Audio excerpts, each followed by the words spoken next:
Hello there, and welcome. If you enjoy calm stories like this, tap like and subscribe for a new one each week. Let's begin. Find a place where you can rest, where the weight of the day can begin to lift from your shoulders. Let your body grow heavy, your mind grow quiet. There is nothing you need to do right now. Nothing you need to solve. Simply breathe. In and out. Tonight, we are going to tell a story.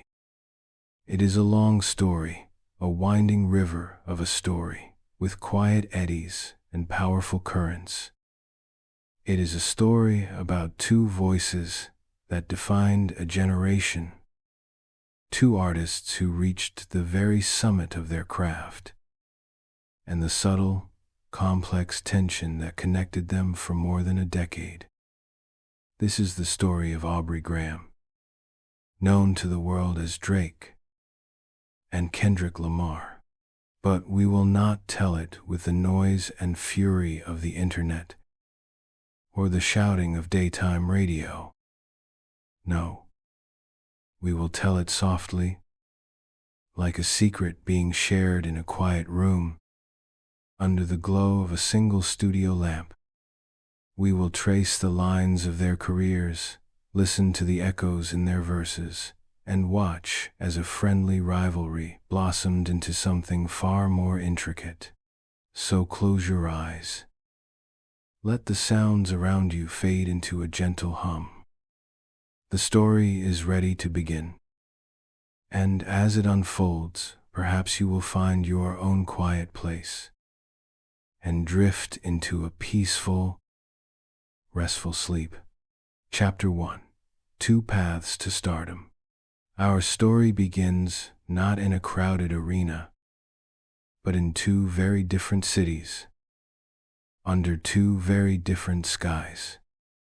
It begins with two young men, each dreaming of a world that seemed impossibly far away. First, let us travel north, to the cool, sprawling city of Toronto, Canada. Here, in the 1990s, a young Aubrey Graham was growing up. His world was one of contrasts. He was a Canadian child of a black father from Memphis, a musician himself, and a white Jewish mother, an educator. He navigated these different worlds, feeling at times like an outsider in both. His first taste of the spotlight was not in a recording booth, but on a television set. As a teenager, he was cast as Jimmy Brooks on a popular Canadian show called Degrassi, The Next Generation. For millions, he was the kind-hearted basketball star who ended up in a wheelchair. It was a role that brought him fame, but it was a different kind of fame than the one he craved. Even then, music was calling to him. Late at night, after long days of filming, he would write rhymes. His early influences were artists who could blend tough talk with smooth melodies. Artists like Jay-Z and Clips. But he was also drawn to the vulnerability of singers, the emotional honesty of R&B. He wondered if he could merge these two worlds. In 2006, he released his first mixtape, Room for Improvement. It was a humble beginning, a young man trying to find his voice. He followed it with another, Comeback Season, in 2007. On this tape, a spark ignited. A song called Replacement Girl, featuring Trey Songz, became the first ever music video from an unsigned Canadian artist to be featured on the Black Entertainment Television Network, or BET. The world was starting to listen, but the true turning point came from a simple technological connection. He and his friends had discovered a blog that belonged to the superstar rapper Lil Wayne. They found an email address and took a chance, sending some of Drake's music. As the story goes, Lil Wayne was on his tour bus, heard the tracks, and was intrigued. He called Drake, who was at a barbershop, and invited him to fly to Houston. This was the moment the door to the industry swung wide open. Under Wayne's mentorship, Drake began to refine his sound. He learned how to craft hooks that were impossible to forget, and how to write verses that felt like diary entries. In February of 2009, he released the mixtape that would change everything, So Far Gone. It was not just a collection of songs, it was a mood. It was the sound of late-night drives, of text messages left unanswered, of ambition mixed with heartbreak. It was heavy on melody, introspection, and a kind of emotional transparency that was rare in mainstream hip-hop at the time. The lead single, Best I Ever Had, was a phenomenon. It climbed to number 2 on the Billboard Hot 100 chart. Suddenly, the actor from Degrassi was one of the most exciting new voices in music. He signed a record deal with Lil Wayne's Young Money Entertainment, a partnership that felt more like a family.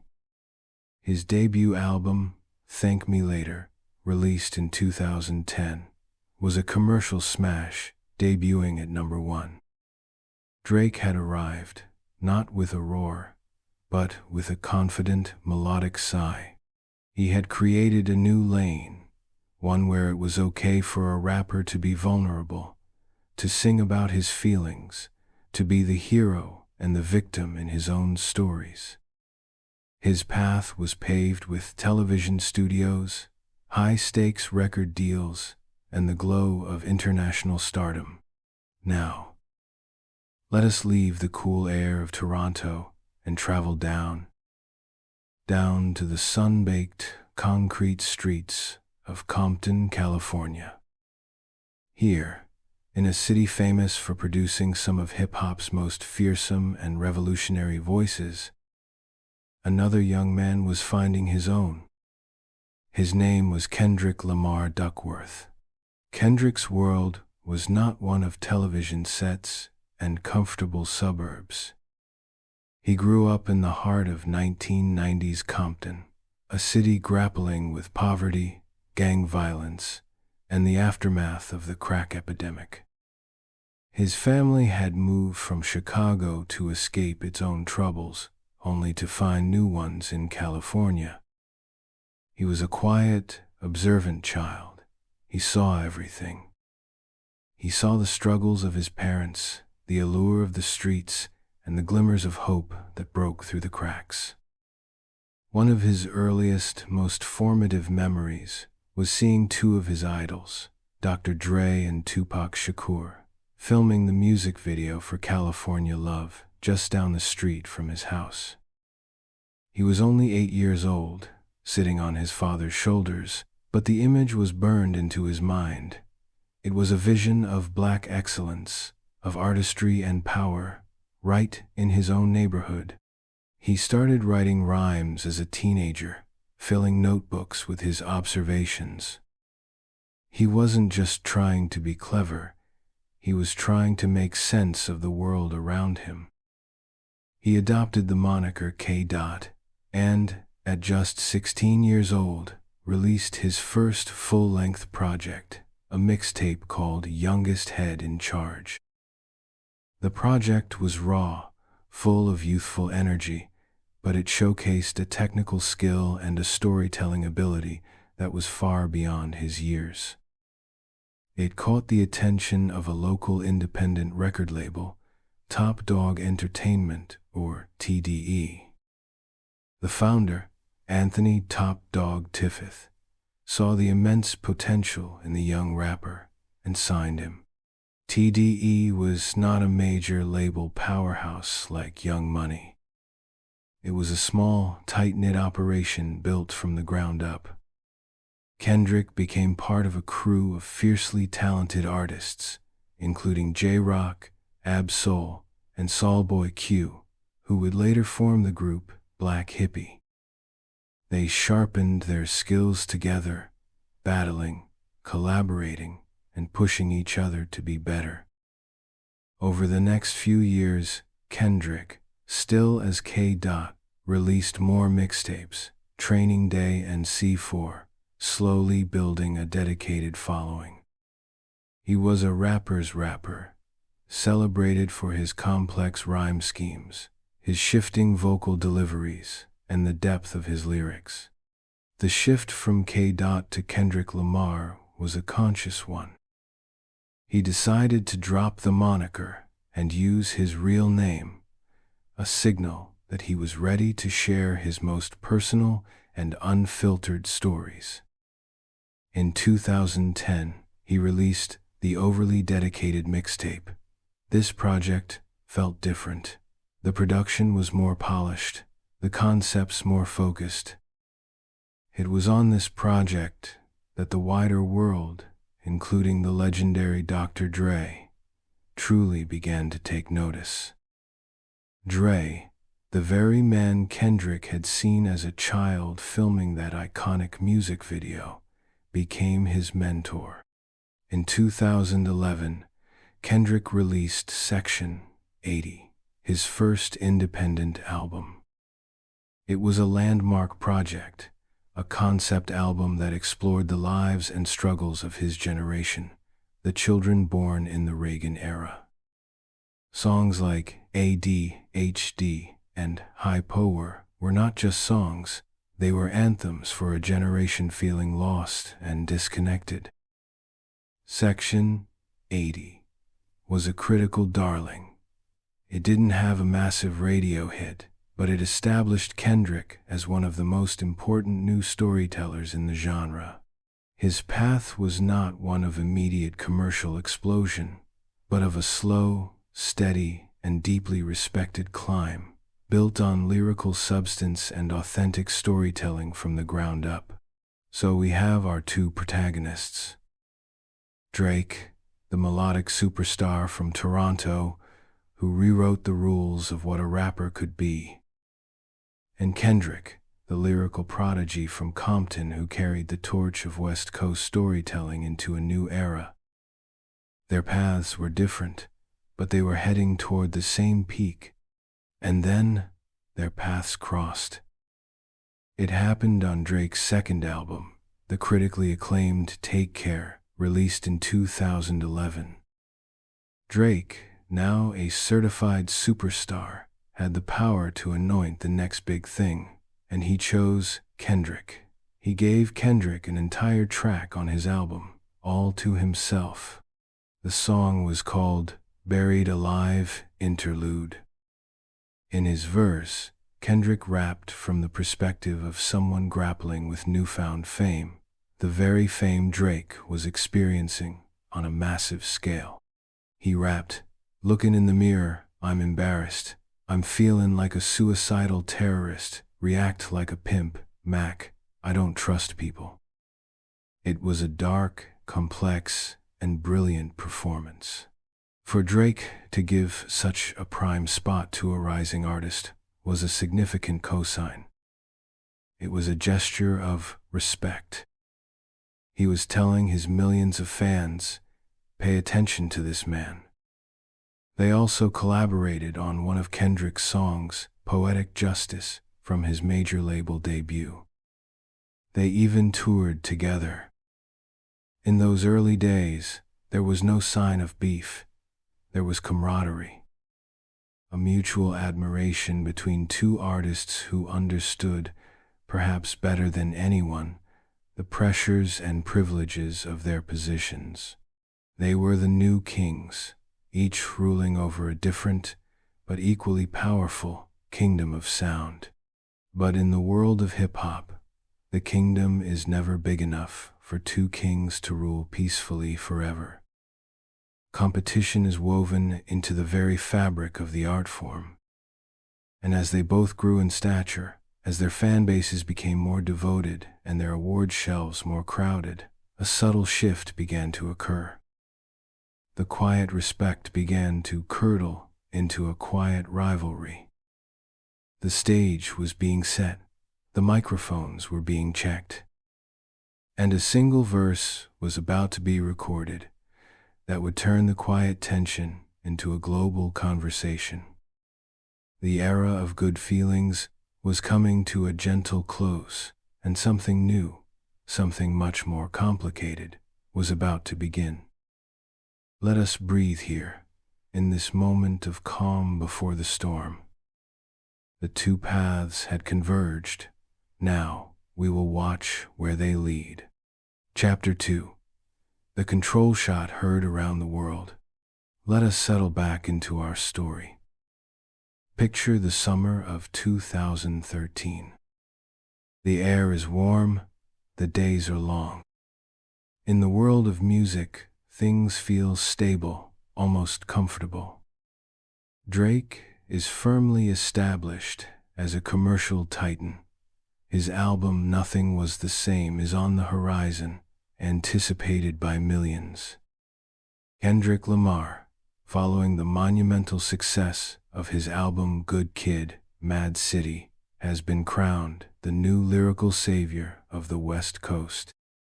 They exist as the two powerful poles of modern hip-hop, the populist, emotionally resonant hitmaker and the complex, critically adored wordsmith. They are collaborators, tourmates, and, by all public accounts, friends. The peace was broken on a Tuesday, August the 13th, 2013. It happened not with a grand announcement, but in the way so many modern cultural moments do. It leaked online. The song was called Control. It was technically a track by the Detroit rapper Big Sean, featuring Jay Electronica and Kendrick Lamar. It was a long song, over 7 minutes, with no hook and no chorus. It was not designed to be a radio single. It was an exercise in pure, uncut lyricism. And it was destined to be left off Big Sean's album because of issues clearing the sample, a detail that, in hindsight, only adds to its mythic status. The song began to spread across the internet like wildfire. First through hip-hop blogs, then Twitter, then everywhere. Big Sean's verse was strong. Jay Electronica's was intricate and mysterious, as his verses often are. But it was the third verse, Kendrick's verse, that stopped the world in its tracks. Imagine someone, somewhere, pressing play. The beat is aggressive, a frantic loop of horns and drums. Kendrick's voice cuts through it, sharp and hungry. He starts by paying respect to the greats, but then his tone shifts. He declares himself the King of New York, a bold and provocative claim for a rapper from Compton, designed to stir the pot. But that was just the appetizer. Then came the lines that would be quoted, debated, and analyzed for years to come. He said, "I'm usually homeboys with the same ends I'm rhyming with, but this is hip-hop, and them NS should know what time it is.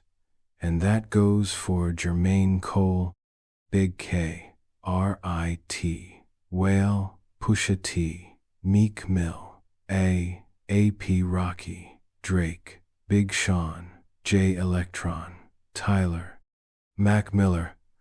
I got love for you all, but I'm trying to murder you N.S."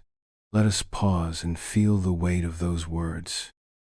In the quiet of the night, it might sound like just a list of names, but in the context of hip-hop, it was a declaration of war.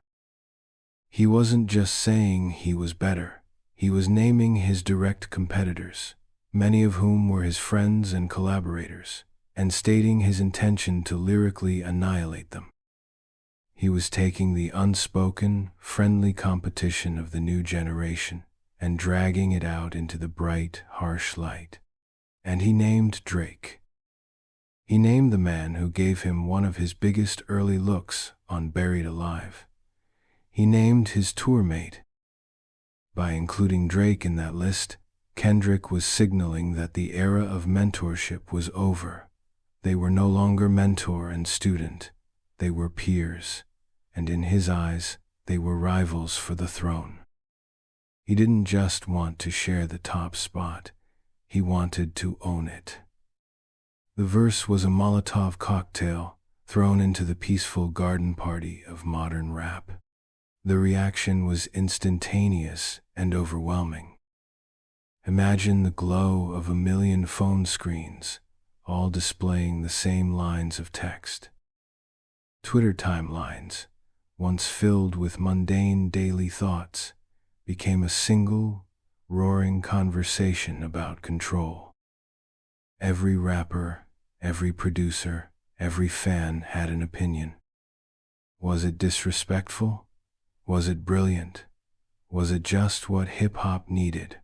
Many rappers who were not named rushed to record response tracks, trying to insert themselves into the conversation. It was as if Kendrick had rung a bell, and every boxer in the gym started shadowboxing. Legends of the genre, from Diddy to Busta Rhymes, weighed in. The consensus was clear. This was a major moment. Kendrick had single-handedly revitalized the competitive spirit that many felt had been missing from the mainstream. He had reminded everyone that at its core, hip-hop is a competitive sport. But what about the names on the list? Most of them took it in the spirit it was intended. J. Cole and Big Sean laughed it off as friendly competition. Pusha T, a veteran of rap battles, praised the verse's audacity. The world, however, waited for one response in particular. What would Drake say? Drake was at the peak of his powers. He was a global brand, a pop star as much as a rapper. He could have ignored it. He could have dismissed it as the hungry yapping of a younger artist. But he couldn't. The verse was too direct, the conversation too loud. His initial public response came a few weeks later in an interview with Billboard magazine. He was calm, measured, almost dismissive. He said he knew the verse was coming, that he had even been in the studio when it was being discussed. He said, "I know good and well that Kendrick's not murdering me at all, in any platform." He then went on to say that he felt the verse was ambitious, but that it didn't quite land. He said, "I didn't really have anything to say about it. It just sounded like an ambitious thought to me. That's all it was." He tried to frame it as a non-event, but his words betrayed a deeper feeling. He seemed less offended by the call-out and more by the context. He was on a song with Kendrick, he said, and if you're on a song with someone, the goal should be to make a great song together, not to turn it into a competition. It was a clash of philosophies. For Drake, the ultimate goal was the perfectly crafted, universally beloved song. For Kendrick, on that day, the goal was pure lyrical dominance, even at the expense of collaboration. Let us step away from the noise for a moment. Let us breathe. The digital storm has passed. What remains is a subtle change in the atmosphere. A line had been drawn. The control verse was not a traditional diss track. It wasn't filled with personal insults or scandalous revelations. It was a statement of intent, a challenge thrown down in the public square. It was Kendrick Lamar planting his flag on the top of the mountain and daring anyone, especially Drake, to try and take it from him. Drake's response, both in public and in his music to come, would be a masterclass in subtlety. He was too big, too commercially dominant, to get into a direct back and forth.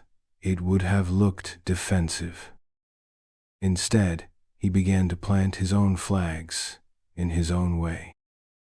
On his album Nothing Was the Same, released just a month after the Control furor, he had a song called The Language. On it, he raps, "I am the kid with the motor mouth. I am the one you should worry about." And then, a line that many interpreted as a direct, if veiled, response to Kendrick.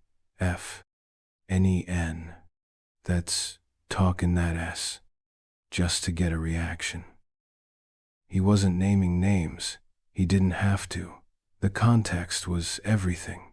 He was suggesting that Kendrick's verse was not a pure act of competition, but a calculated move for attention. The dynamic between them had been permanently altered. The open friendship was replaced by a tense, professional distance. The collaborations stopped. The joint interviews ceased. They were now like two generals on a battlefield, watching each other's movements from afar, communicating only through the coded language of their lyrics and the strategic deployment of their albums. The Control verse did not start a traditional rap beef full of angry diss tracks. It started something more modern and perhaps more compelling, a Cold War. A war fought not with insults, but with achievements. It would be a war of first-week sales numbers, of Grammy Awards, of critical acclaim, and of cultural influence. 0S. Kendrick had fired the first major shot, a loud, public declaration. Drake's response would be quieter, but no less powerful. He would respond by simply continuing to win, by becoming so commercially enormous that he seemed to exist on a different plane altogether. The world was now watching their every move, listening to their every lyric for hidden meanings. The fans chose sides. You were either in the camp of the lyrical purist, the Compton storyteller, or in the camp of the global hitmaker, the Toronto trendsetter. The Control verse was the earthquake. And in the years that followed, everyone would be watching to see how the new landscape would settle. The quiet before the verse was over. Now, the long, quiet war had begun. Chapter 3. Subtle Jabs and Mutual Respect. Let us now drift into the years that followed the Control verse. The world did not get the explosive, head-to-head battle that some had hoped for. Instead, what unfolded was something far more nuanced, like a chess match played across continents, through coded verses and strategic silence. This was the era of the subtle jab, the Cold War of subliminal messages, from roughly 2013 to 2016. Imagine the two artists in their respective worlds. Drake is in his Toronto mansion, the Embassy, a palace of modern luxury. The lights of the city glitter below him.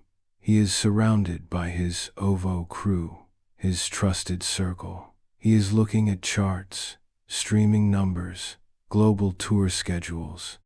His world is about expansion, about conquering every corner of the musical map.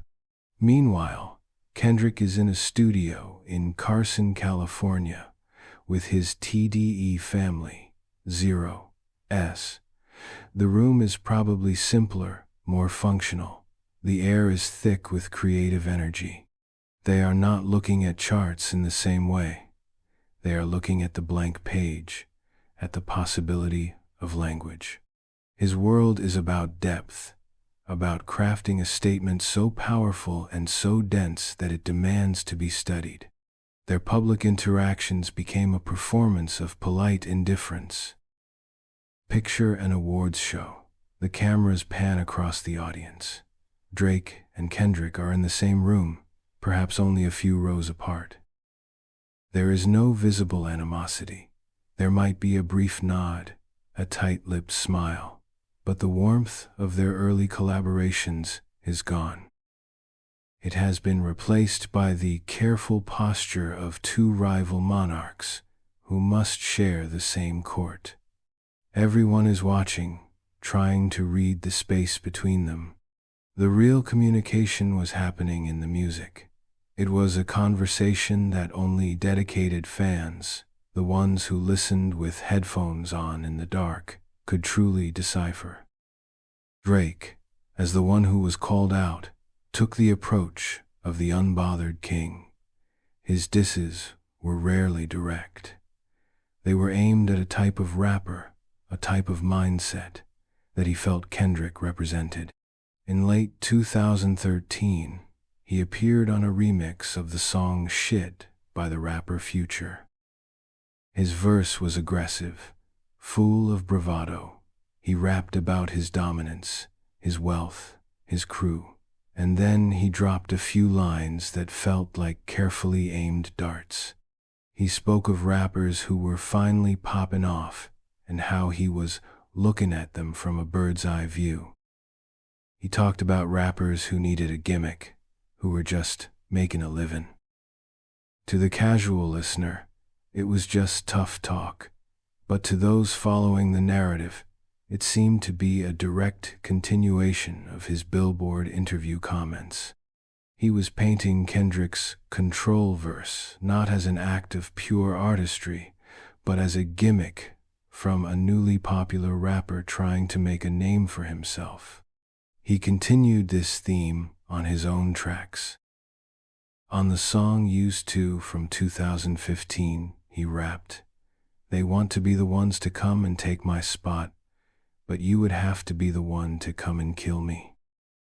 It was a general statement of defiance, but it was released into an atmosphere where every mention of his spot was interpreted through the lens of the Kendrick rivalry.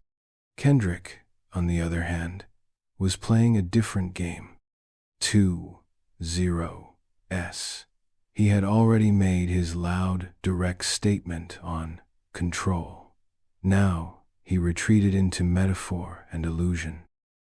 His disses were less about Drake the person, and more about what Drake represented, the commercial, pop-friendly side of hip-hop that he saw himself as the antidote.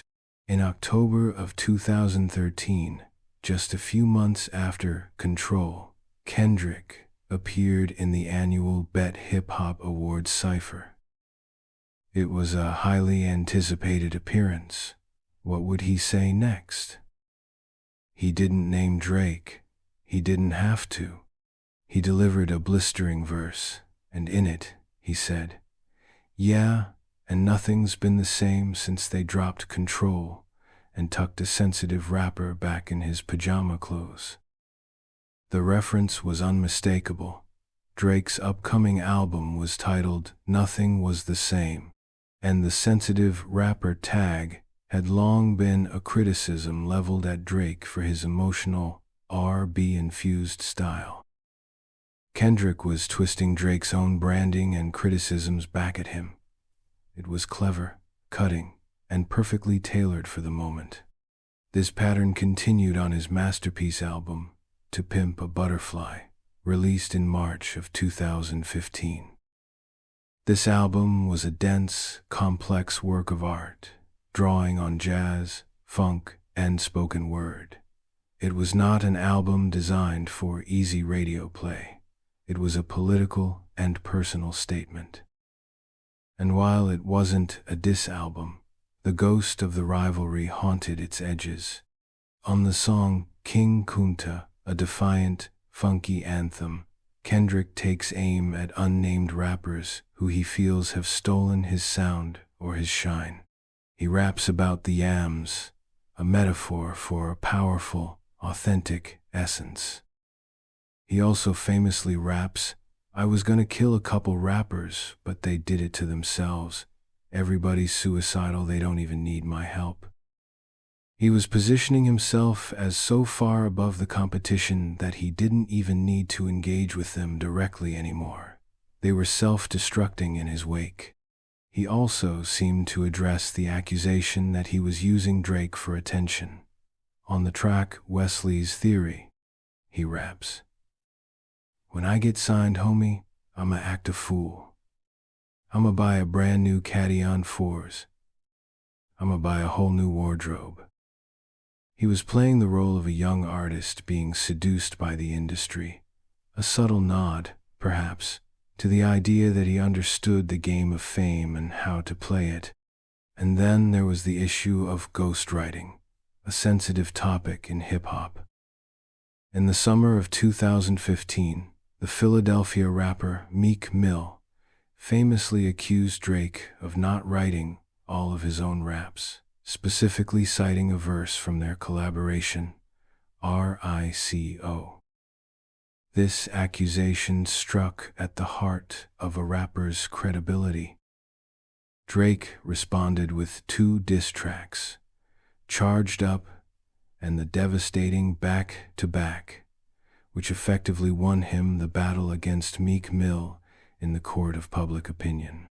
Kendrick never commented on the situation publicly. But on To Pimp a Butterfly, which was released before the Meek Mill controversy exploded, he seemed to preemptively draw a line in the sand on the issue of authenticity. On King Kunta, he raps, "A rapper with a ghostwriter? What the F happened? I swore I wouldn't tell. But most of y'all share bars like you got the bottom bunk in a 2-man cell." While not aimed at Drake at the time of its writing, the line took on a powerful new resonance in the wake of the ghostwriting allegations.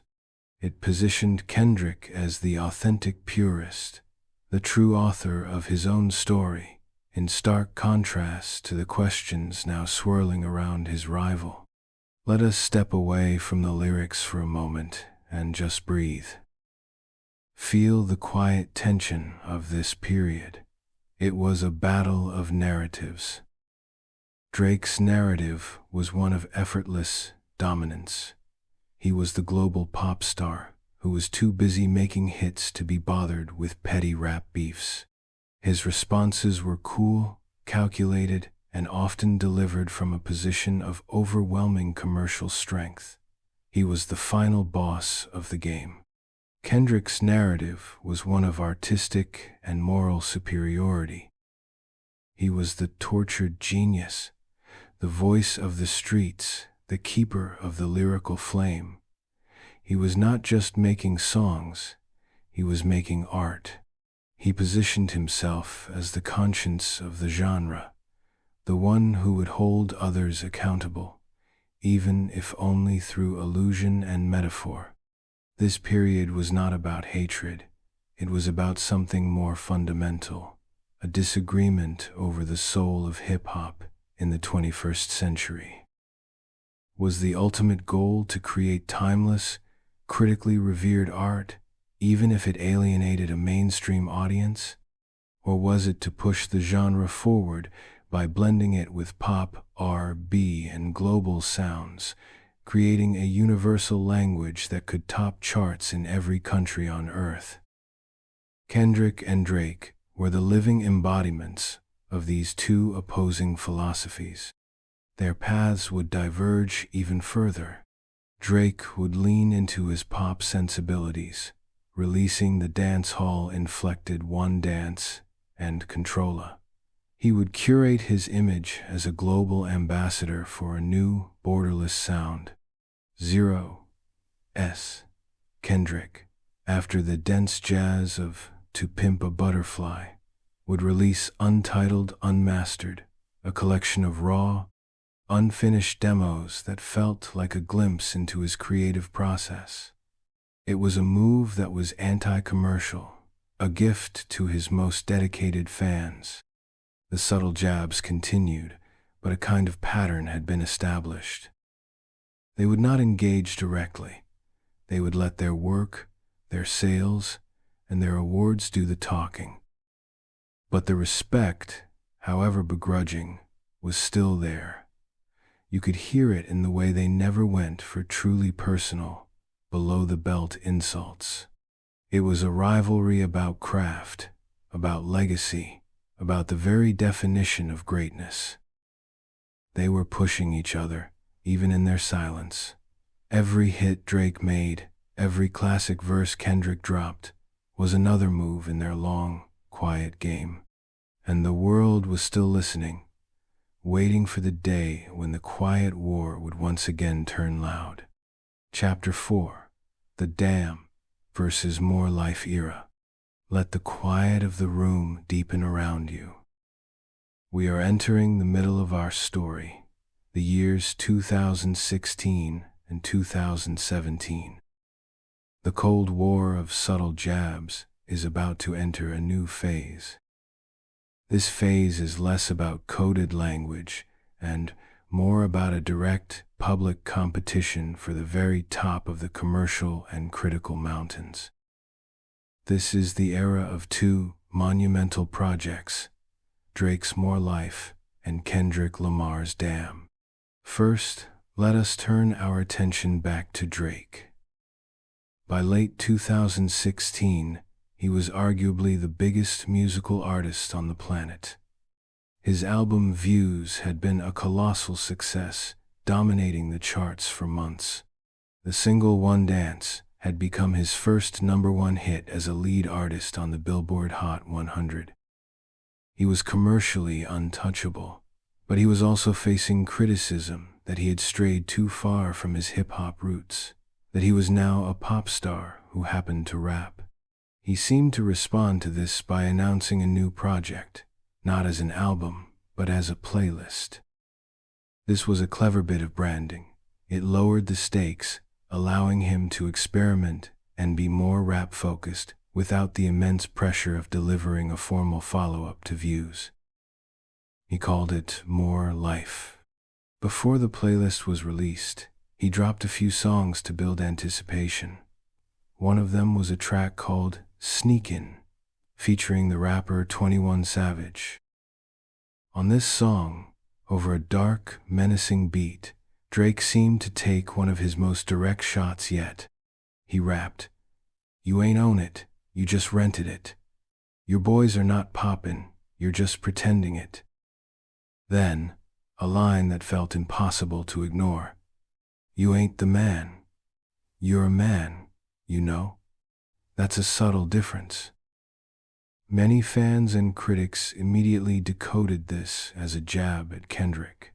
The idea of renting the top spot, of pretending to be the man, felt like a direct counter to Kendrick's claims of kingship. More Life was released on March the 18th, 2017. It was a sprawling, globe-trotting collection of sounds, featuring grime artists from the UK dancehall rhythms and soulful R&B, alongside hard-hitting rap tracks. It was a showcase of Drake's curatorial power, and it shattered streaming records. In its first 24 hours, it was streamed nearly 90 million times on Apple Music and over 60 million times on Spotify. It debuted at #1 on the Billboard 200 chart with an enormous 505,000 equivalent album units sold in its first week. It was a commercial juggernaut, a statement of Drake's unparalleled ability to capture the global musical zeitgeist. He had proven, once again, that he was the king of the charts. But just as the waves from More Life were beginning to settle, a new storm began to gather.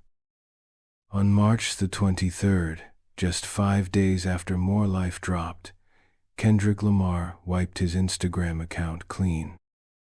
It was a simple, modern signal that something new was coming. He posted a single image with the Roman numeral 4. Fans knew what this meant. It was a reference to his beloved series of songs, The Heart, which he always released before a major new project. That night, he dropped The Heart Part 4. It was a breathtaking, multi-part lyrical assault. The beat switched multiple times as Kendrick shifted his flow and his focus. And on this track, the subliminal messages were gone. He was taking direct aim. He rapped, "My fans can't wait for me to sun your punk, and crush your whole lil. I'll big pun your punka, you a scared lil b." He didn't name Drake, but he didn't need to. The timing was too perfect, the tone too aggressive. He went on to mock an unnamed rapper for having a chip on his shoulder, and seemed to reference the ghostwriting allegations again, positioning himself as the more authentic artist. But the most talked about part of the song came at the very end. After the beat faded, Kendrick's voice returned, clear and ominous. He said, "Y'all got till April the 7th to get y'all ass together." It was a deadline, a warning, an announcement that his album was coming, and it was coming soon. The entire industry was put on notice. The date, April the 7th, came and went. No album. Instead, he released the lead single, a song called Humble. The song and its accompanying music video were an immediate cultural event. The beat, produced by Mike Will Made It, was stark and powerful. Kendrick's delivery was commanding, a sharp contrast to the dense, jazzy stylings of To Pimp a Butterfly. This was a banger, designed for cars and clubs, but still packed with lyrical depth. Humble debuted at number 2 on the Billboard Hot 100, giving Kendrick his highest charting single as a lead artist at the time. It would eventually go on to hit number 1. Then, on April the 14th, 2017, the album arrived. It was called Damn. The cover was simple, stark, and instantly iconic. Kendrick, in a plain white t-shirt, looking weary and frustrated, under the bold, red, period-punctuated title. Damn was a masterpiece of a different kind. If Good Kid, Mad City was a film, and To Pimp a Butterfly was a novel, Damn was a collection of powerful, interconnected short stories. The songs were more direct, more visceral. Tracks like DNA and Element were explosive displays of lyrical prowess, while Love and Loyalty were radio-friendly hits that didn't sacrifice intelligence. And on this album, the rivalry with Drake felt more present than ever. The entire second track, DNA, felt like a response to Drake's More Life tagline. More life. Kendrick's refrain was, I got loyalty, got royalty inside my DNA. He was arguing that his greatness wasn't something he acquired. It was inherent, something in his very blood. But the most direct and widely discussed shots came on the song, Element. He rapped, "Most of y'all ain't real, most of y'all is clowns. Just remember, what happens on Earth stays on Earth, and I can't fake humble just 'cause your A is insecure." He seemed to be accusing his rivals of being fake, of putting on a performance. And then, the knockout blow, "If I gotta slap a P, A, N, I'ma make it look sexy." This line was immediately linked by fans to an old, unconfirmed rumor that Kendrick and his crew had once confronted Drake's associate, Puffy, in a club. Whether true or not, the line was a powerful piece of myth-making, painting Kendrick as someone who was not afraid of physical confrontation. Let us pause and breathe here. The two projects are now out in the world. More Life, the sprawling, successful playlist, Damn, the tight, explosive, critically revered album. The competition was now direct. Damn debuted at number 1 on the Billboard 200, knocking More Life from the top spot. It sold a massive 603,000 equivalent album units in its first week, surpassing More Life's debut. It was a clear commercial victory for Kendrick, a rare moment where he beat Drake at his own game on the charts. The critical reception was even more lopsided. More Life received generally positive reviews, praised for its enjoyable and diverse sound. But Damn was met with universal, ecstatic acclaim. It was hailed as an instant classic, a brilliant fusion of the conscious and the commercial. The ultimate validation for Damn came almost a year later, in April of 2018. In a move that shocked the entire cultural world, the Pulitzer Prize Board awarded the Pulitzer Prize for Music to Kendrick Lamar for Damn. This was unprecedented. The prize had always been given to classical or jazz artists. For it to be awarded to a hip-hop album was a monumental recognition of the genre's artistic legitimacy and a personal coronation for Kendrick as its most important artist. He was no longer just a great rapper. He was a historically significant American composer. Drake, for his part, seemed to retreat from the direct competition. He never responded to The Heart, Part 4, or the lines on Damn. His public posture was one of someone who was above the fray. He continued to tour, to break streaming records, and to cultivate his global brand. But for many, the Damn era felt like a definitive win for Kendrick. He had not only matched Drake's commercial power, but had surpassed him in critical and institutional validation in a way that seemed impossible to counter. The rivalry had reached a new peak. It was no longer just about who was the better rapper. It was about who was the more important artist. Who would have the more enduring legacy? Kendrick had the Pulitzer. Drake had the billion-dollar streaming numbers. They were two kings ruling over two different, but now overlapping, empires. The tension had never been higher, and the next move in their long, quiet game would be the most dramatic yet. Chapter 5. Behind Closed Doors. Let us now pull back the curtain. Let us step away from the bright lights of the stage and the glowing numbers on the charts, and into the quieter, more shadowy world that exists behind the scenes. For the rivalry between Kendrick Lamar and Drake was not just a contest between two men. It was a reflection of the complex machinery of the modern music industry. It involved labels, producers, brand allegiances, and the powerful currents of money and influence that shape what we hear. First, let us consider their camps. On one side, you have Top Dog Entertainment, or TDE. Imagine it as a Spartan discipline training camp. It was built from the ground up by Anthony Top Dog Tiffith, a figure who commanded immense respect and loyalty.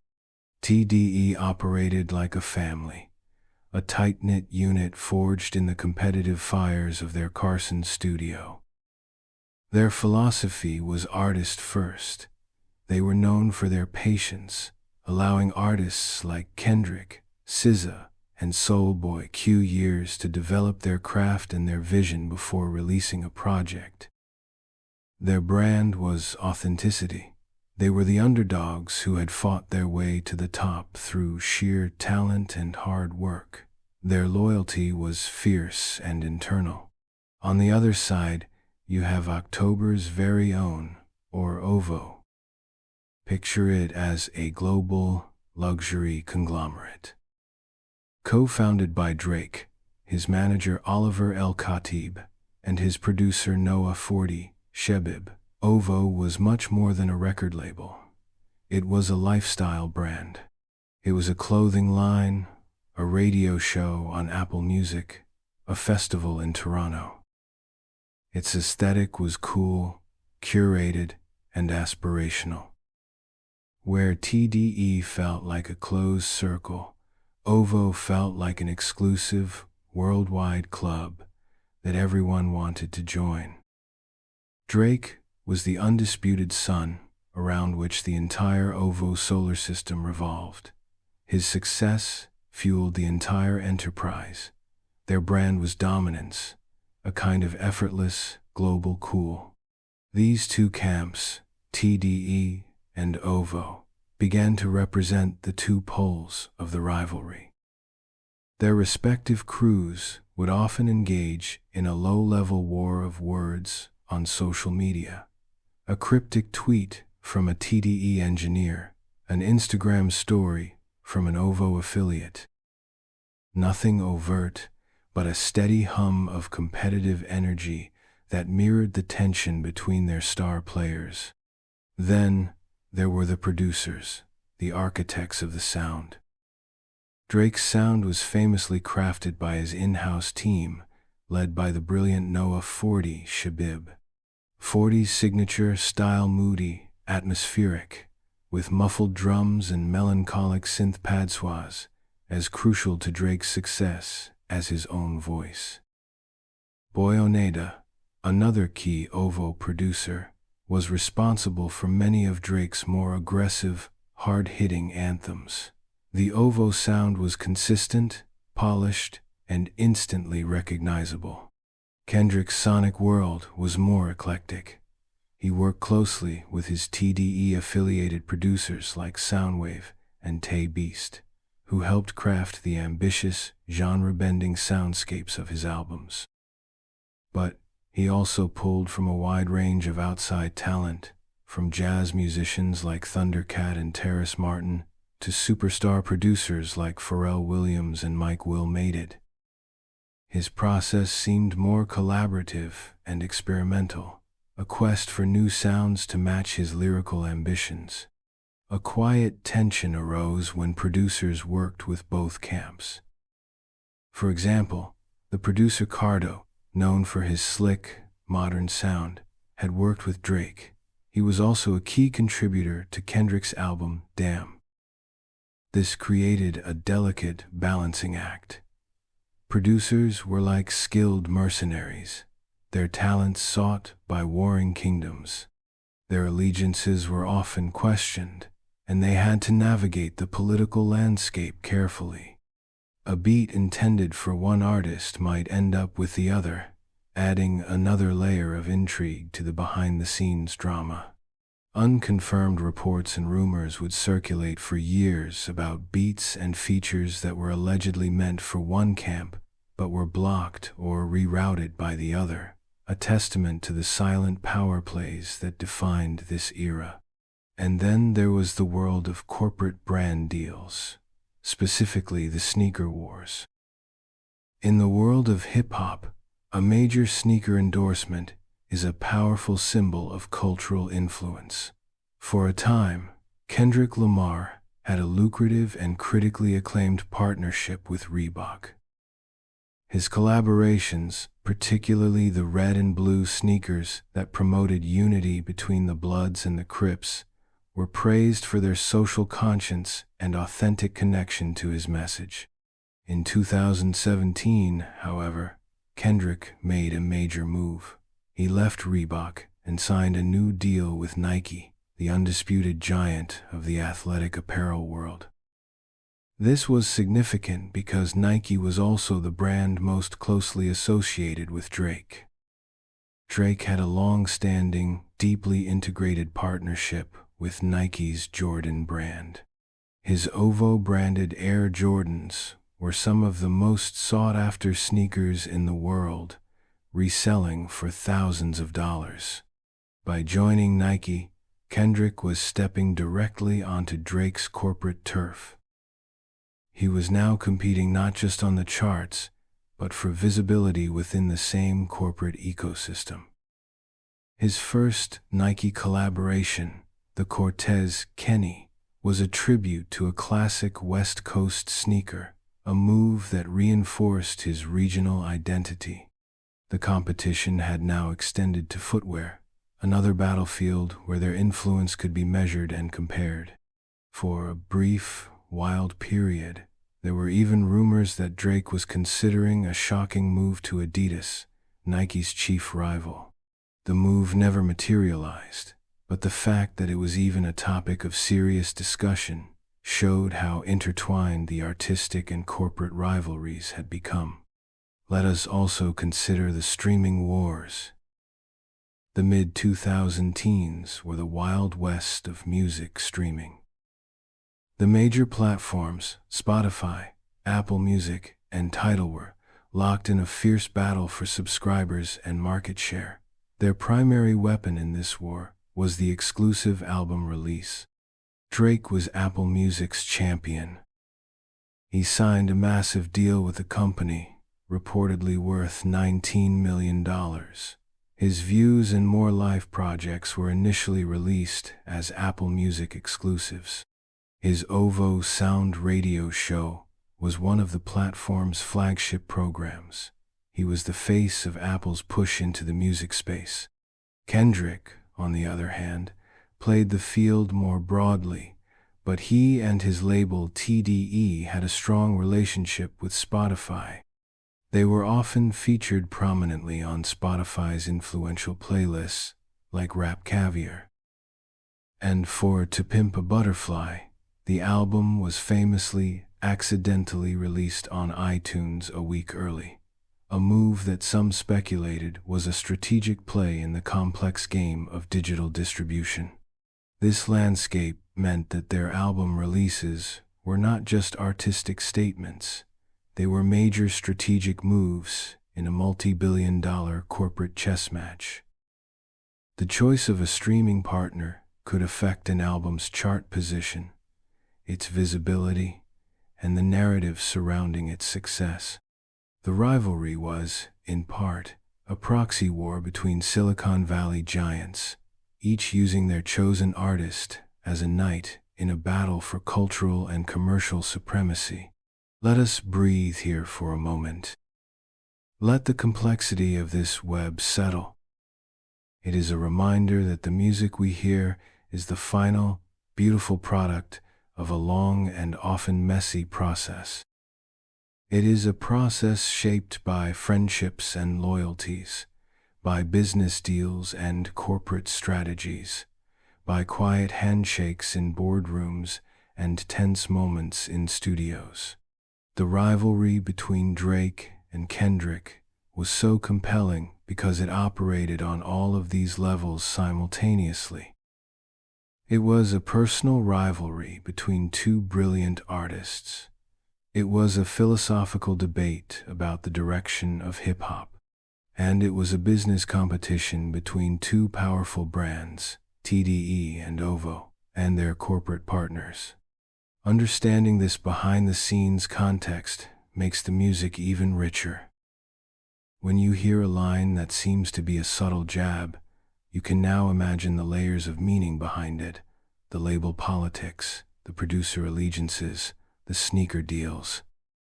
It was a silent, intricate dance, and every move was calculated. And as we move into the next chapter of our story, we will see how this intricate dance was violently interrupted by a third party, leading to the most explosive and personal moment in the entire saga. The Cold War was about to get very, very hot. Chapter 6. The Scorpion Sting and the Pushat Diversion. The air in our story is about to change. The quiet, strategic tension that has defined the rivalry is about to be shattered by a loud, brutal, and deeply personal conflict. But interestingly, the conflict would not be directly between Kendrick and Drake. It would involve a third player, a master lyricist and veteran of rap battles, who would detonate a bomb that would change the course of the entire narrative. This is the story of the summer of 2018, the sting of Drake's album Scorpion, and the devastating diversion caused by Pusha T. Let us set the scene. It is the spring of 2018. Kendrick Lamar is still riding the monumental wave of Damn and his Pulitzer Prize win. He is, by all critical measures, on top of the world. Drake, in response, is doing what he does best, preparing an absolute behemoth of a commercial comeback. He has released the friendly, upbeat singles God's Plan and Nice for What, both of which have gone to #1 on the charts. He is signaling that his next album, to be titled Scorpion, will be a massive, blockbuster event. The tension with Kendrick is still simmering. On a track with the artist Trippie Redd, Drake's longtime collaborator and friend, the rapper Lil Wayne, who is also Kendrick's former tourmate, has a line that says, "I'm the GOAT, and you a gnat." Many fans interpret this as a shot at Kendrick on Drake's behalf. The pot is still being stirred, but the main drama was brewing elsewhere. Drake had a long-standing, low-level feud with the rapper Pusha T, a member of the group Clips and the president of Kanye West's GOOD music label. The beef was complex, stretching back years, involving subliminal disses and accusations of stolen styles. In May of 2018, Pusha T released his highly anticipated Kanye West-produced album, Daytona. It was a tight, critically acclaimed masterpiece of coke rap lyricism, and on the closing track, Infrared, Pusha T reignited the feud with Drake in a major way. He rapped, "It was written like Nas, but it came from Quentin," a direct and vicious reference to the ghostwriting allegations involving Quentin Miller. The hip-hop world held its breath. This was a direct, personal attack. Drake, who had previously dispatched Meek Mill with ease, was now being challenged by a far more formidable lyricist. He could not ignore it, and he did not. Less than 24 hours later, Drake released a response track called Duppy Freestyle. It was a masterfully executed diss track. Drake was sharp, focused, and aggressive. He attacked Pusha T's street credibility, mocked his sales numbers, and even took shots at Kanye West. He famously rapped, "I'm in shock, the nerve, the audacity," and revealed that he had actually written for Kanye in the past. He ended the track by sending an invoice to GOOD Music for $20,000 for promotional assistance and career reviving. The consensus was that Drake had won the round. Duppy Freestyle was a popular and effective response.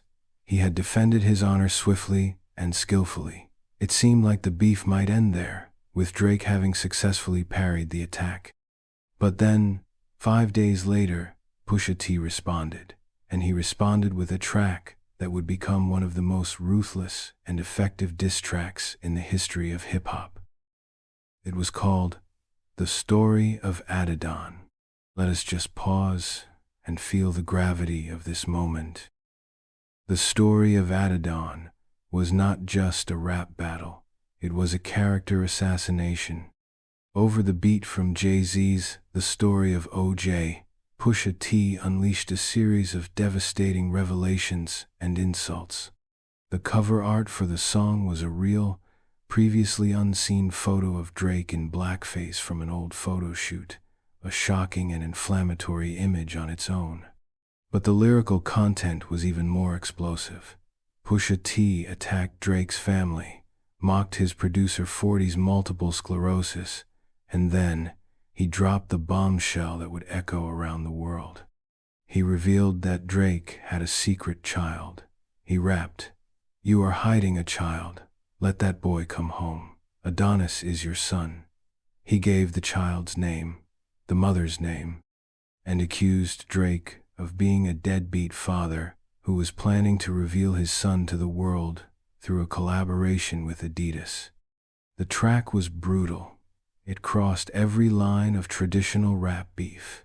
It was deeply personal, meticulously researched, and designed to cause maximum damage. And it worked. The world was stunned. The internet exploded.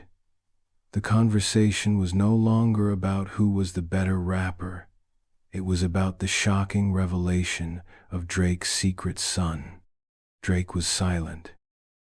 For the first time in his career, he had no response. The duppy freestyle suddenly seemed like a distant memory. He had been lyrically and personally checkmated. Now, how does this connect back to our story about Kendrick Lamar? In several crucial ways. First, the Pusha T beef completely diverted the world's attention. The simmering tension between Drake and Kendrick, which had been the central drama in hip-hop for 5 years, was suddenly a sideshow. Pusha T had hijacked the narrative. Second, it put Drake in a uniquely vulnerable position.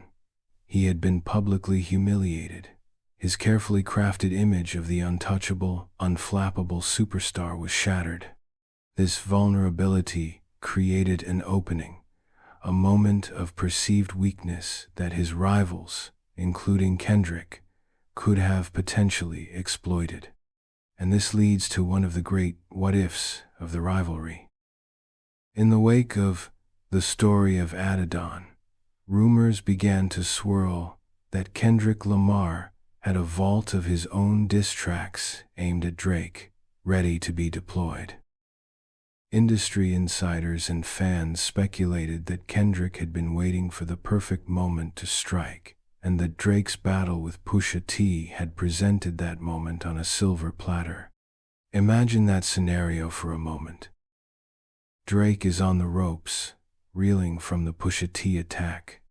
And then, from the West Coast, Kendrick Lamar enters the fray, not with a subtle jab, but with a full frontal assault, a story of Adidon, level diss track of his own. It could have been a career-defining final blow, but it never came. Kendrick remained silent. He watched the entire drama unfold from the sidelines. Why? No one knows for sure. Perhaps he felt the battle was beneath him. Perhaps he saw how ugly and personal it had become and wanted no part of it. Perhaps he felt that Pusha T had already done the job for him. Or perhaps the rumored diss track never even existed. It remains one of the great unsolved mysteries of their feud. Drake eventually addressed the situation on his album Scorpion, which was released in June of 2018.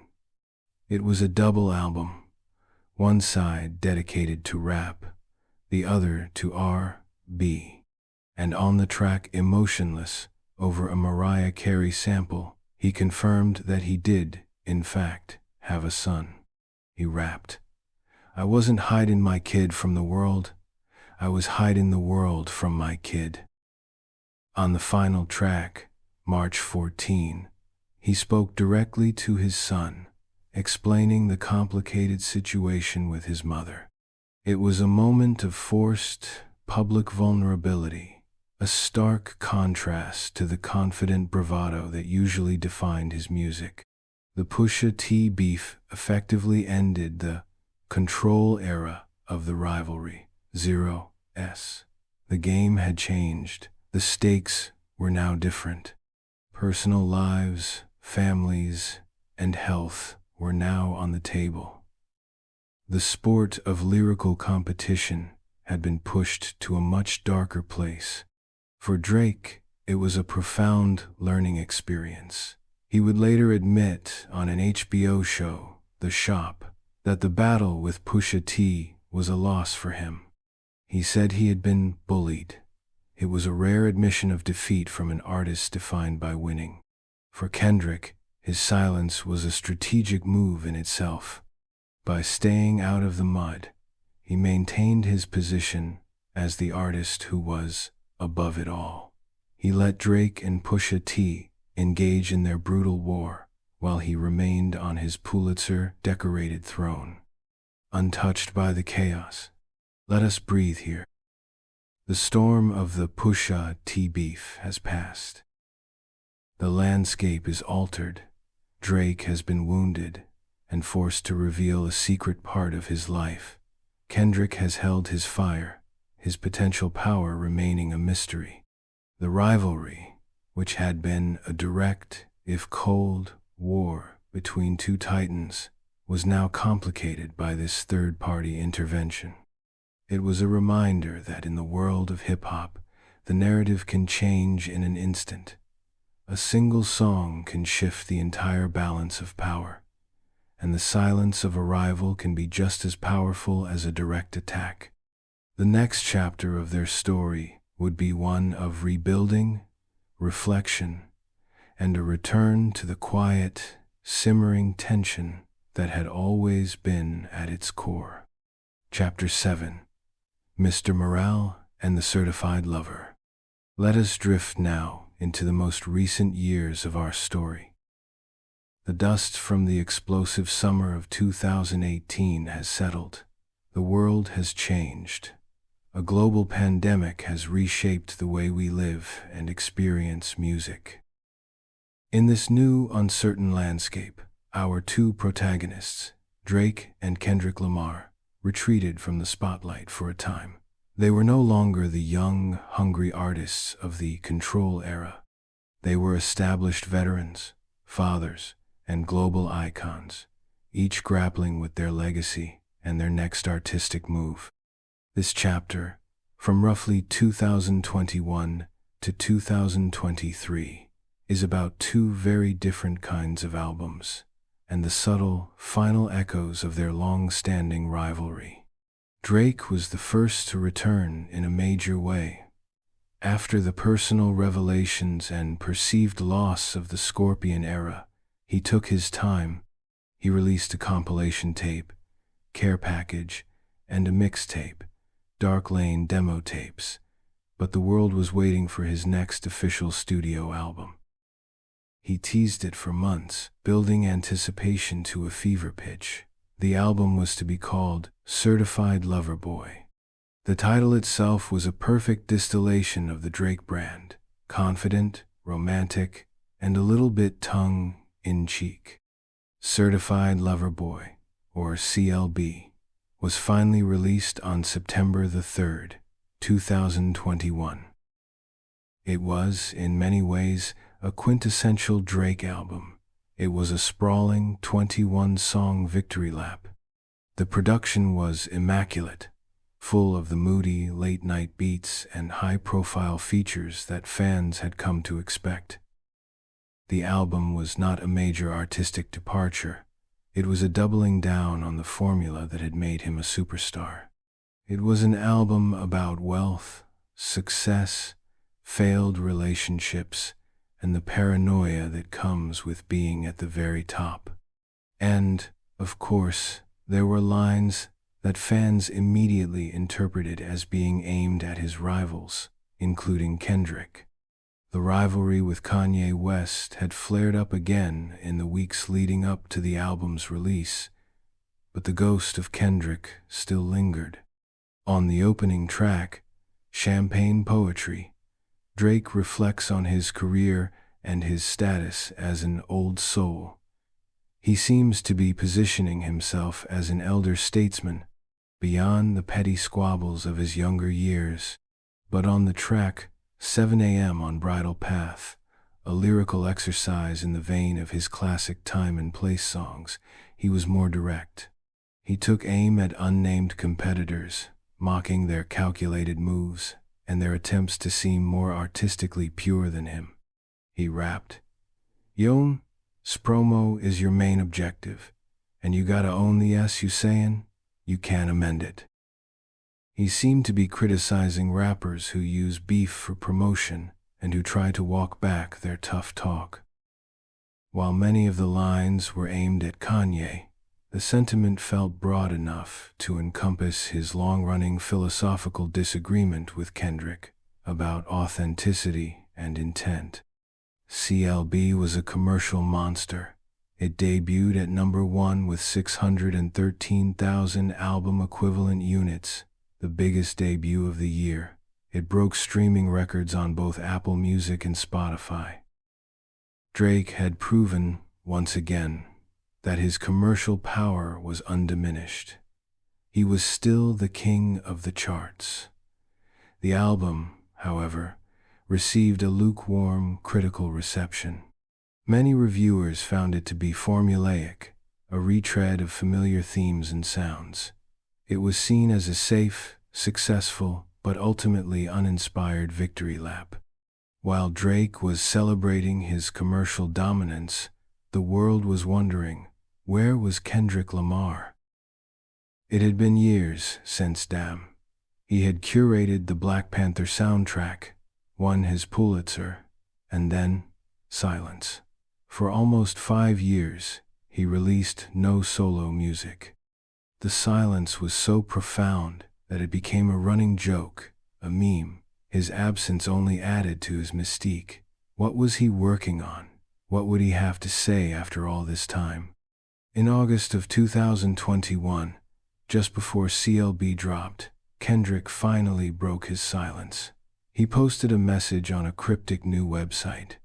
In it, he announced that his next album would be his final album for his longtime label, TDE. It was a shocking announcement, the end of an era for one of hip-hop's most beloved and successful independent labels. He wrote, "May the Most High continue to use Top Dog as a vessel for candid creators, as I continue to pursue my life's calling." The message was reflective, spiritual, and forward-looking.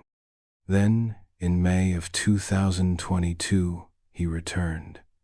His new album was titled Mr. Morale, The Big Steppers. It was a sprawling, dense, and deeply personal double album, and it was nothing like what people expected. If CLB was a victory lap, Mr. Morale was a therapy session. It was a raw, uncomfortable, and often contradictory exploration of Kendrick's own psyche. He tackled generational trauma, infidelity, fatherhood, and the crushing weight of being seen as a savior by his community. He deconstructed his own myth, admitting his flaws and hypocrisies. The production was experimental and theatrical, full of jarring beat switches, spoken word interludes, and the sound of tap dancing that ran throughout the album as a recurring motif. The album was not concerned with rap beefs or who was the king of hip-hop. It was concerned with healing. Kendrick seemed to be actively shedding the skin of the competitive, battle-ready rapper he had once been. On the song Savior, he explicitly rejects the crown that his fans and critics had placed on his head. He raps, "Kendrick made you think about it, but he is not your savior. Cole made you feel empowered, but he is not your savior. Future said, get a money counter, but he is not your savior. Braun made you give his flowers, but he is not your savior." 0S. He was intentionally removing himself from the Big Three conversation that had often included him, Drake, and J. Cole. However, the old competitive fire was not entirely extinguished. It just appeared in a new, more mature form. On the song Father Time, he reflects on his own ego and competitive nature, admitting, "When Kanye got back with Drake, I was slightly confused. Guess I'm not as mature as I think. Got some healing to do." It was a rare, honest admission that the reconciliation of his two biggest rivals had affected him on a personal level. And the most direct, talked about shot of this entire era came not on his own album, but on a feature. He appeared on his cousin Baby Keem's song, Family Ties. His verse was a dizzying, explosive display of technical skill and shifting voices, and in it, he seemed to take one last, definitive shot at the throne. He rapped, "I am the Omega, the head of the state. I'm a major. I'm smoking on your top 5 tonight." It was a bold, confident claim, a reminder that even in his therapeutic era, the lyrical assassin was still there, ready to be unleashed. The line was widely seen as a shot at the entire rap game, but given the history, it felt particularly aimed at the man who had been his primary rival for the top spot for a decade. Let us breathe here. The 2 final major statements of this era are before us. Certified Lover Boy and Mr. Morale, the Big Steppers. They could not be more different. Drake's album was for the world. Kendrick's album was for himself. Drake's was a celebration of the destination. Kendrick's was a painful exploration of the journey. Commercially, Drake won, as he almost always does. Critically, Kendrick won, as he almost always does. Mr. Morale was hailed as a brave, challenging masterpiece and earned Kendrick another round of Grammy Awards, including Best Rap Album. The rivalry seemed to have reached its natural conclusion.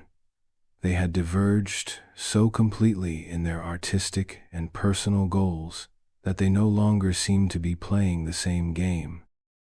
Drake was the eternal hitmaker, the provider of the global soundtrack. Kendrick was the generational poet, the artist willing to sacrifice commercial appeal for brutal honesty. They had settled into their roles, 2 kings of 2 very different, but equally vast, kingdoms. The direct tension was gone, replaced by a kind of settled, historical weight. Their story was no longer about who would win, but about the remarkable, decade-long dance they had performed, pushing and pulling each other, and the entire genre of hip-hop, into new and fascinating territory. The war was over. All that was left was to survey the world they had helped create. Chapter 8: Live Performances and Cultural Resonance. Let us now zoom out from the confines of the recording studio and the glow of the charts. Let us feel the energy of a live crowd, the rumble of the bass in your chest, the sight of thousands of lights held aloft in the dark. The story of Drake and Kendrick Lamar is not just a story of recorded music. It is a story of how that music came to life on stage and how it echoed through the wider culture, shaping conversations, fashion, and even the way a new generation debates about art. First, imagine a Drake concert. It is a spectacle of the highest order. It takes place in a massive arena or a stadium. The stage is an engineering marvel, with floating platforms, pyrotechnics, and a screen the size of a building. Drake is the master of ceremonies, the ultimate showman. He has an almost supernatural ability to connect with a crowd of 20,000 people and make each one feel like he is speaking directly to them. His shows are a journey through his catalog of hits, a relentless barrage of familiar melodies and instantly quotable lines. From the moody introspection of Marvin's Room, to the triumphant horns of Trophies, to the global rhythm of One Dance, a Drake show is a celebration of a decade of cultural dominance. He is charming, funny, and completely in control. His performances are less like traditional concerts and more like massive, joyous parties where he is the host and the main attraction. The cultural resonance of a Drake show is about shared experience, about being part of a huge collective moment, singing along to the soundtrack of your life with thousands of other people. Now, shift your focus. Imagine a Kendrick Lamar concert. The feeling is different. It is more theatrical, more intense, more like attending a piece of performance art. 0S. The stage might be stark and minimalist, or it might feature intricate choreography and symbolic imagery. Kendrick himself is a magnetic but often remote figure on stage. He is not there to be your friend. He is there to be a vessel for the powerful stories he tells. His performances are a masterclass in breath control and lyrical delivery. He performs his most complex, tongue-twisting verses with a precision that is breathtaking to witness. A Kendrick show is not a party. It is a sermon. It is a communal exorcism.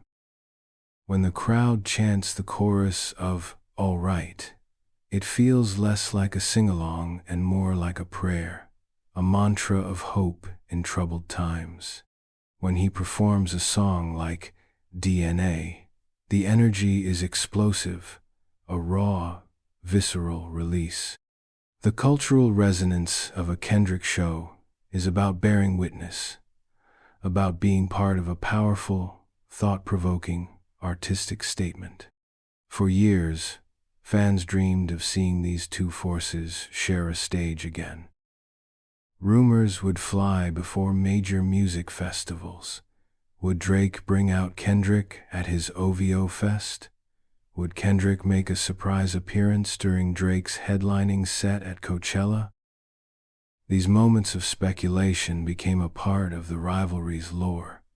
The fact that these guest appearances never happened only added to the tension.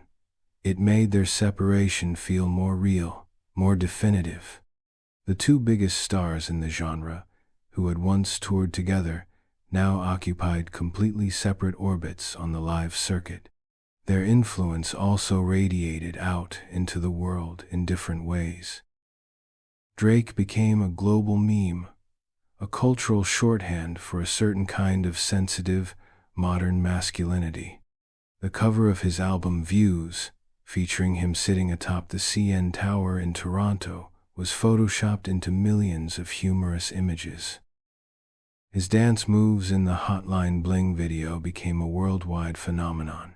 He had a unique ability to be both the biggest star in the world and the butt of a global inside joke, a duality he seemed to embrace. He shaped fashion with his OVO brand and his popularization of cozy, high-end streetwear. Kendrick's cultural resonance was more academic, more institutional.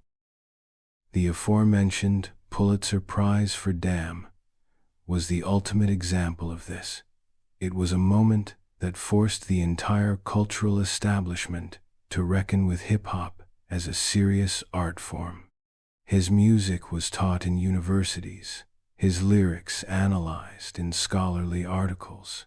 He became a symbol of intellectual and artistic rigor in popular music. He was not a meme, he was a text, a subject of serious study. And then there is the impact on the next generation of fans and critics, particularly on platforms like TikTok and YouTube. For a generation that may have been too young to experience the controlverse in real time, the rivalry lives on through video essays, debate forums, and viral clips.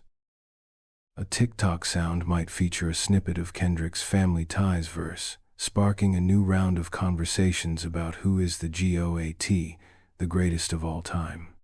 A YouTuber might create a half-hour documentary, complete with timelines and lyrical analysis, breaking down the entire history of the feud for a new audience.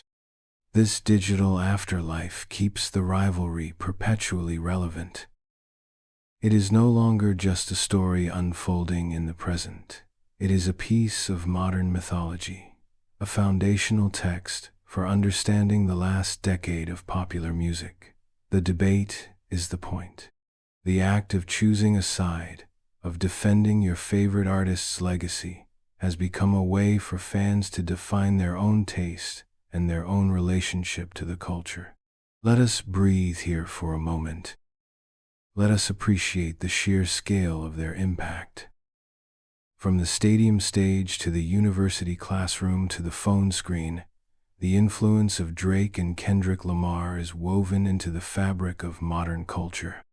They represent two different models of what a 21st century superstar can be.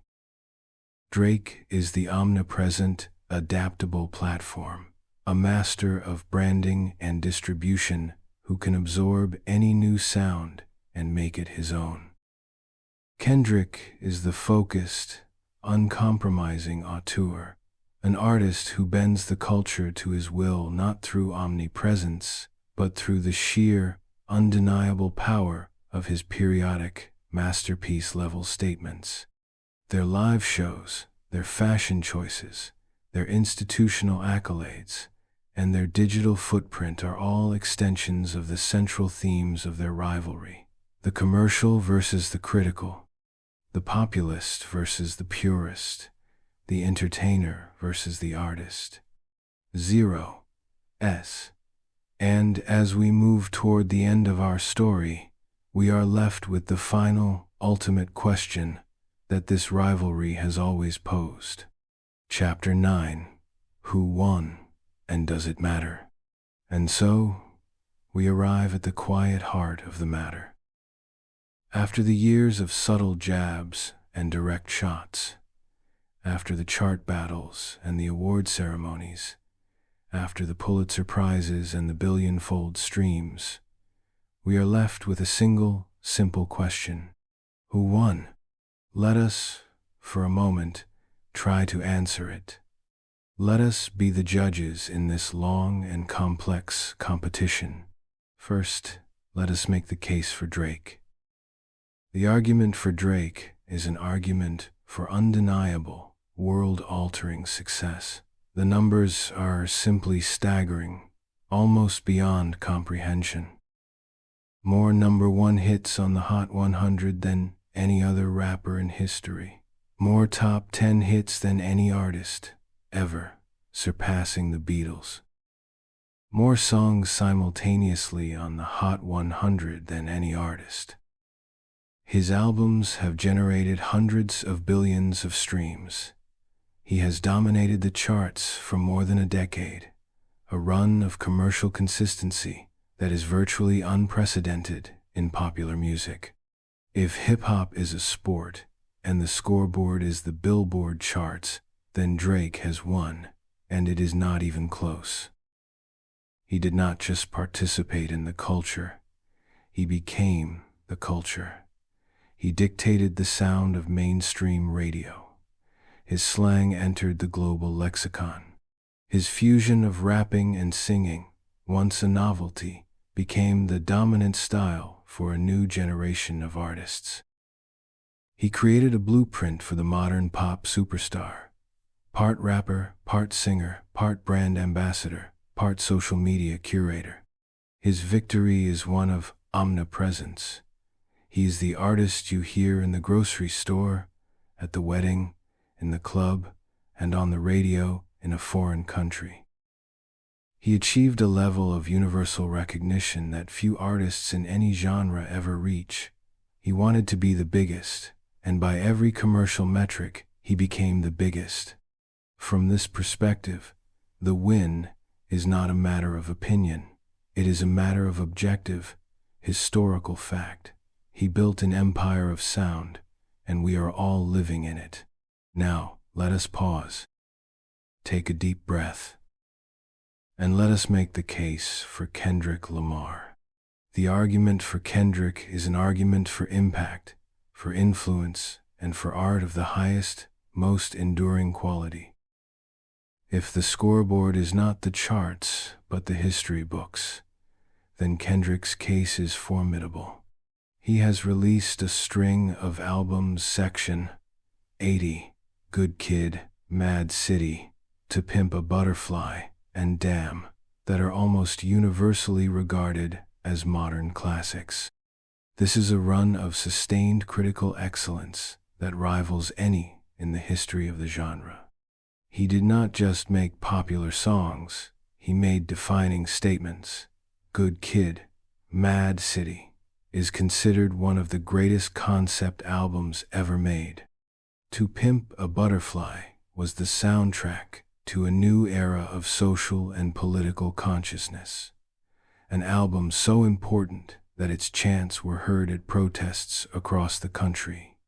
And Damn won the Pulitzer Prize, an achievement that elevated not just him, but the entire art form of hip-hop in the eyes of the cultural establishment. Kendrick's victory is one of depth. He is the artist whose lyrics are studied, whose albums are debated, whose artistic choices are seen as significant cultural events. He proved that it was possible to achieve massive commercial success without ever compromising on lyrical complexity or artistic ambition. He never chased trends, he created them. He never softened his message for a wider audience. He forced the wider audience to meet him at his level. From this perspective, the win is about legacy. It is about who will be remembered in 50 or 100 years as the artist who pushed the boundaries of the form, who told the most vital stories, who used their platform to create art that was not just successful, but important. So we have two winners, depending on the criteria. Drake won the decade, Kendrick won the canon. Drake won the marketplace, Kendrick won the museum. But perhaps, as we settle deeper into a state of rest, we can consider a third possibility, 0s. Perhaps the question itself, who won, is the wrong one to ask. Perhaps the very nature of their rivalry means that they both won, in a way. Competition in art can be a powerful, generative force.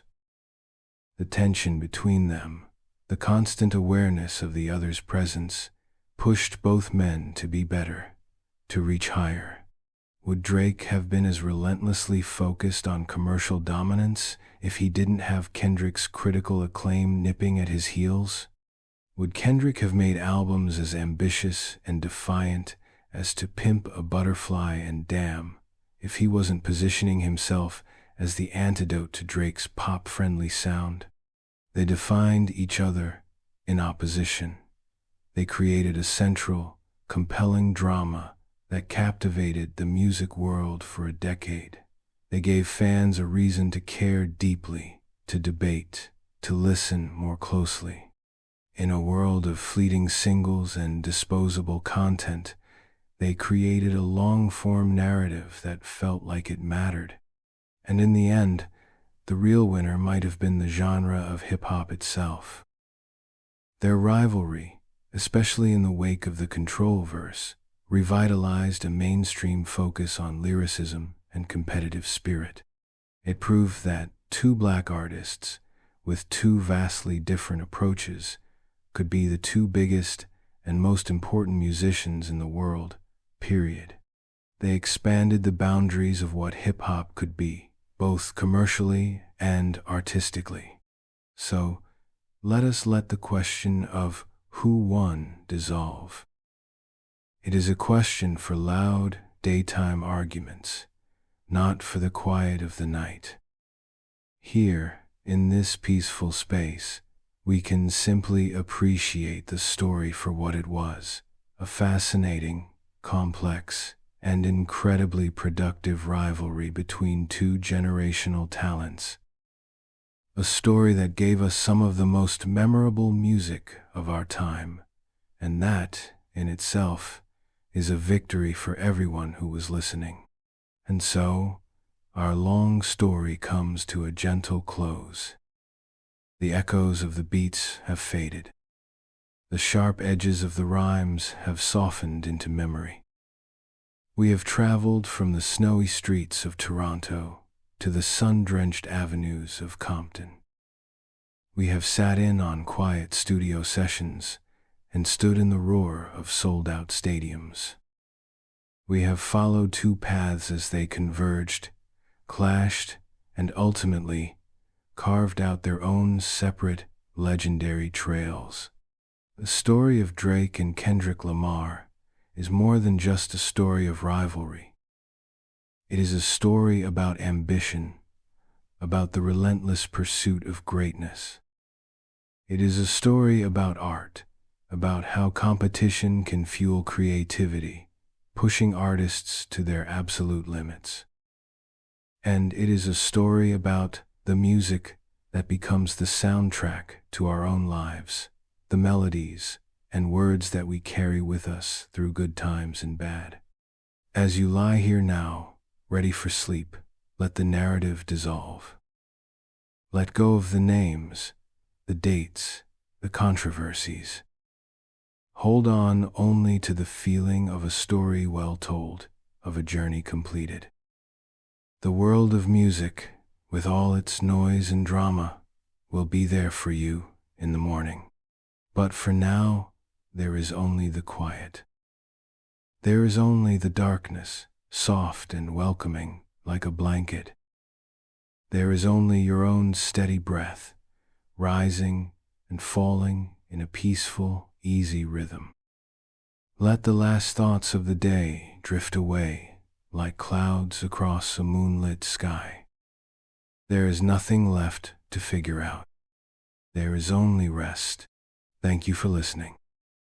May your sleep be deep and untroubled, and may your dreams be filled with gentle, soothing melodies. Good night.